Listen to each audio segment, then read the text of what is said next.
When I was illegally incarcerated in Attock jail, the first few days were particularly challenging. I wasn't provided a bed and had to sleep on the floor and had insects and mosquitoes all over me.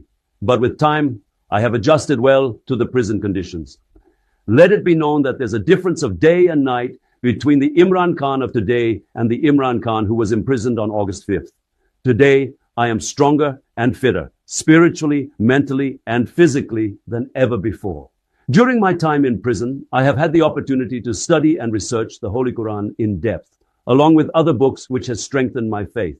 I was also able to introspect the last few years of my political life. Regardless of what prison they keep me in, whatever conditions they impose upon me, I will not back down even an inch from the quest of Hakiki Azadi, for the upholding of the rule of law and the Constitution of Pakistan, at the core of which is free and fair elections.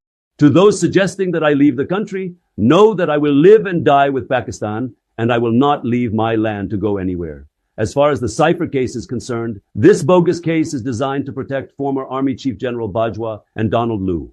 I was the elected Prime Minister of the country. Treason was committed against me and my government by General Bajwa. Instead of investigating the foreign conspiracy in orchestrating a regime change, a case has been filed against me for informing the people of Pakistan, the real protectors of this country, about this treason.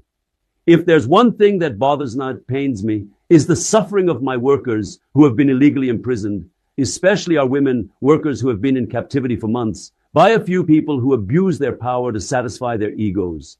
I appeal to the judiciary to provide justice and order the immediate release of our workers.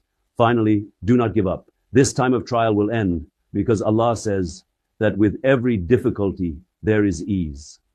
Keep raising your voice against this unelected predatory group and their facilitators at every forum, and keep demanding a fair and transparent election in the country. I am predicting that on whatever day the election is held, people of Pakistan will come out in huge numbers to vote for Pakistan Tehreek-e-Insaf and defeat all these parties combined. No matter how much these people cheat, their only destiny is defeat. Pakistan Zindabad.